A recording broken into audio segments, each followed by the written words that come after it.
விதைகள் இயக்கம் இது அனைத்து மக்களுக்குமான விதைகளின் குரல். இதுவரை தமிழக வரலாற்றிலேயே இல்லாத அளவிற்கு அதிகபட்சமாக தமிழ்நாட்டினுடைய கனிம வளங்கள் வெட்டி கொள்ளையடிக்கப்பட்டு, மணலாக இருக்கட்டும் மலையாக இருக்கட்டும் அனைத்துமே வெட்டி கொள்ளையடிக்கப்பட்டு அண்டை மாநிலங்களுக்கு தொடர்ச்சியாக கடத்தப்பட்டு வருகிறது. இரவு பகலாக கடத்தப்பட்டு வருகிறது. ஆனால் இந்த பிரச்சனைகள் எல்லாம் வெளிவரக்கூடாது, இந்த பிரச்சனைகள் எல்லாம் தமிழ்நாடு மக்களுக்கு தெரிந்துவிடக் கூடாதுன்னு சொல்லிட்டு தொடர்ச்சியாக மடைமாற்றக்கூடிய வேலைகளை இந்த திருட்டு திராவிட முன்னேற்ற கழகம் தொடர்ச்சியாக செய்து கொண்டிருக்கிறது. இன்னைக்கு சமூக வலைதளங்கள் முழுக்க இன்றைக்கு அனைத்து செய்தி ஊடகங்கள் என்ன செய்தி?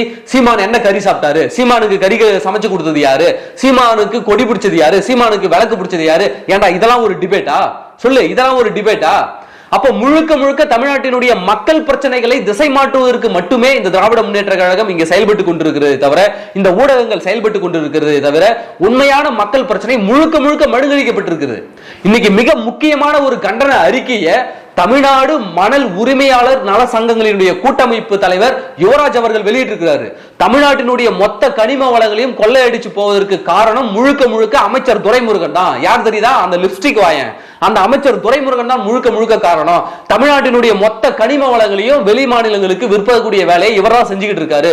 இரவு பகலாக லாரிகள் இயங்குகிறது அண்டை மாநிலங்களுக்கு. ஒரு நாளைக்கு 1 லட்சம் டன் அளவிற்கான கனிம வளங்கள் தமிழ்நாட்டிலிருந்து வெட்டி அனுப்பப்படுகிறது.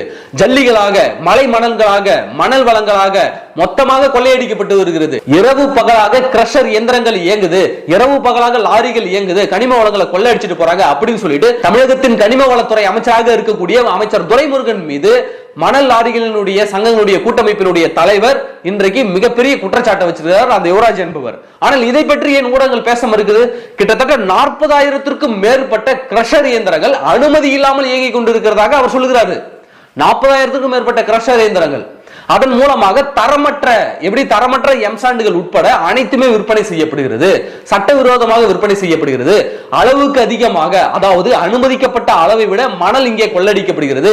அனுமதிக்கப்பட்ட அளவுக்கு மீறி இங்கே மலை வளங்கள் வெட்டப்பட்டு அவை ஜல்லிகளாக, எம்சாண்டுகளாக மாற்றப்பட்டு அண்டை மாநிலங்களுக்கு அனுப்பப்படுது. அது மட்டும் இல்லாமல் கிருஷ்ணகிரி மாவட்டத்தில் தான் அதிக அளவிலான சுரங்க உரிமைகள் வழங்கப்பட்டிருக்கிறது. எது? இந்த கல் குவாரி உரிமைகள், அதிக அளவிலான கிரஷர் இயந்திரங்கள் அங்கதான் அனுமதி வழங்கப்பட்டிருக்கிறது. அதற்கு உரிய பணமும் போயிடுது. இந்த சட்டவிரோதமான கனிம வள கொள்ளையை தடுப்பதற்காக நாங்க மாவட்ட ஆட்சியர்களிடம் கம்ப்ளைண்ட் கொடுத்தோங்க. மாவட்ட ஆட்சியர் கண்டுக்கவே மாட்டாருங்க, ஆய்வு செய்ய அந்த குவாரி பக்கமே போக மாட்டேங்கிறாரு அப்படின்னு இந்த மணல் லாரி சங்கங்களின் கூட்டமைப்புகளினுடைய தலைவர் யுவராஜ் சொல்லி இருக்கிறார். அது மட்டும் கிடையாது, தமிழ்நாட்டினுடைய எந்த ஒரு கற்சுரங்கங்களில் இருந்தும், எந்த ஒரு மணல் குவாரிகளில் இருந்தும் ஒரு லாரி வண்டி போனா கூட அதற்கான உரிய கமிஷன் கரெக்டா துரைமுருகனுடைய பாக்கெட்டுக்கு வந்துடணும். அப்படி வரலன்னு வச்சுக்க, துரைமுருகன் ருத்ரதாண்டா ஆடிடுவாரு. அப்போ அப்படி கமிஷன்ல, கரப்ஷன்ல கலெக்ஷனை போட்டுக்கிட்டு, லிப்ஸ்டிக்கை பூசிக்கிட்டு மொத்த தமிழ்நாட்டினுடைய கனிம வளத்தையும் சூறையாடி ஏப்பம் விட்டு அவ்வளவு பணத்தையும் சேர்த்து வச்சுக்கிட்டு நீ என்ன கொண்டு போறாருன்னு தெரியல துரைமுருகன் மேல. நீங்க கூட இப்ப இடி ரைடு விட்டாங்கல்ல, துரைமுருகனுடைய மகன் வசமாக சிக்க போறாரு. நீங்க எல்லாரும் நினைச்சுக்கிட்டீங்க தேர்தல் என்பது ஒரு 11 கோடி மாற்றணும் சொல்ல, அந்த 11 கோடிக்காக தான் இடி ரைடு விட்டுருக்குன்னு. அதற்காக கிடையவே கிடையாது.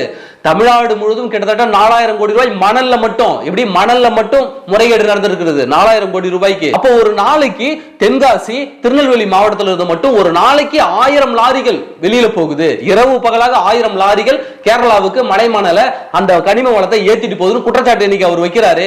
அப்ப அதுல இருந்து எவ்வளவு பணம் வரும்? அப்ப தமிழ்நாடு முழுவதும் இயங்கக்கூடிய, சட்டவிரோதமாக இயங்கக்கூடிய 40 கிரஷர் இயந்திரங்கள் இருக்குல்ல, அதுல இருந்து எவ்வளவு வருமானம் வரும்? எவ்வளவு கமிஷன் இந்த அமைச்சர் துரைமுருகனுக்கு வருது? அதை பத்தி ஏன் பேச மாட்டேங்கிறீங்க? இன்னைக்கு அவர் காட்டமாக கண்டித்து அவர் மீது குற்றச்சாட்டு வச்சிருக்கிறாரு. சரி, ஏங்க திடீர்னு இவங்க கொந்தளிக்கிறாங்க? மணல் லாரி உரிமையாளர் சங்கங்களுடைய கூட்டமைப்பினுடைய தலைவர் யுவராஜ் ஏங்க திடீர்னு கொந்தளிக்கிறாரு? எதற்காக ஒரு அமைச்சர் மீது குற்றம் சுமத்துறாரு அப்படின்னாக்க, இந்த கனிம வளத்தெல்லாம் ஏத்திட்டு போறாங்கல்ல, அமைச்சருடைய அனுமதியோட தான், அமைச்சருக்கு உரிய கமிஷனை கொடுத்துட்டு தான் இவங்க கனிம வளத்தை ஏத்திட்டு போறாங்க. இவங்க ஏத்திட்டு போகும்போது அந்தந்த மாவட்டத்தில் இருக்கக்கூடிய லோக்கல் எம்எல்ஏ, லோக்கல் அமைச்சர் இருக்காங்கல்ல, எங்களை கவனிக்க மாட்டியா? என்ன நீ கனிம வளத்துறைனாக்க கனிம வளத்துறை கையில வச்சிருக்கிற அமைச்சர் துரைமுருகனை மட்டும் தான் கவனிப்பியா? எங்களை கவனிக்க மாட்டியா அப்படின்னு கேட்டா, எத்தனை பேருக்கு தாங்க நாங்க பணம் கட்டுறது, எத்தனை பேருக்கு தாங்க நாங்க கமிஷன் கொடுக்கறதுன்னு சொல்லிட்டு அந்த லாரி உரிமையாளர்கள் நிறைய பேர் தர மறுக்க போக, அப்படி மறுக்கிறவங்க மேல கேஸ் போடுறது. கனிம வளத்தை நீ திருடிட்ட, கனிம வளங்களை நீ கொள்ளடிக்கிற அப்படின்னு சொல்லிட்டு கேஸ் போடுறது. இந்த புகார் அந்த மணல் லாரி சங்கத்துக்கு போகுது. அந்த மணல் லாரி சங்கத்துல எல்லாரும் பேசுறாங்க இதை பத்தி. அந்த மணல் லாரி சங்கங்களுடைய கூட்டமைப்பு தலைவர், ஏன்னா ஒவ்வொரு மாவட்டத்திலும் ஒவ்வொரு சங்கம் இருக்கும், அனைத்து சங்கங்களுடைய கூட்டமைப்பினுடைய தலைவர் யுவராஜ் காதுக்கு இதுக்கு போனோன்னு தான் அவரு டென்ஷன் ஆயிட்டாரு. ஏன்டா நான் அமைச்சருக்கும் பணம் கொடுக்கணும், அங்க லோக்கல் போலீஸுக்கும் பணம் கொடுக்கணும், எம்பி எம்எல்ஏக்கும் கொடுக்கணும், அமைச்சரும் கொடுக்கணும், எத்தனை பேருக்கு தாங்க நாங்க கொடுக்கிறது அப்படின்னு காண்டாயிதான் இன்னைக்கு அமைச்சர் துரைமுருகன் மேல இவ்வளவு பெரிய குற்றச்சாட்டை வச்சிருக்கிறாரு. அந்த குற்றச்சாட்டு என்பது உண்மையும் கூட, அவர் வாயிலாக சொல்ற அது உண்மையும் கூட. ஏன்னா மணல்ல மட்டும் கிட்டத்தட்ட 4000 கோடி, ஒரு 18 மணல் குவாரியா என்னமோதான், அந்த 18 மணல் குவாரியிலேயே கிட்டத்தட்ட 4000 கோடி இவனுங்க அடிச்சிருக்காங்கனாக்க இப்ப புதிதாக திரும்ப மணல் குவாரிகளுக்கு அனுமதி கொடுத்திருக்கு. ஒரு சில மாவட்டங்களில் தமிழ்நாடு அரசு மீண்டும் மணல் குவாரிகளை அமைச்சு மணல் எடுக்கலாம்னு சொல்லிட்டு இப்ப அனுமதி கொடுத்திருக்கு.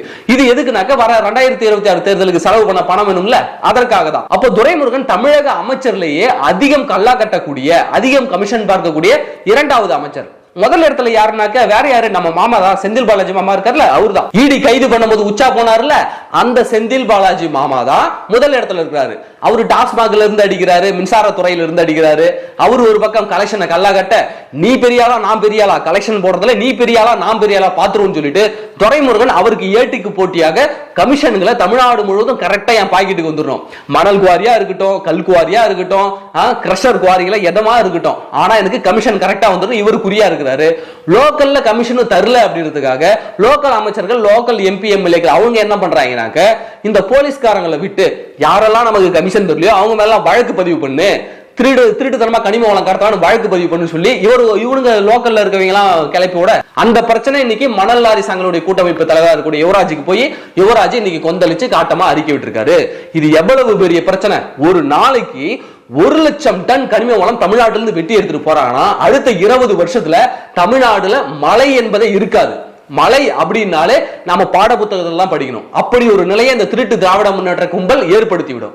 அப்ப இவ்வளவு பெரிய கனிம வள கொள்ளை நடக்குது.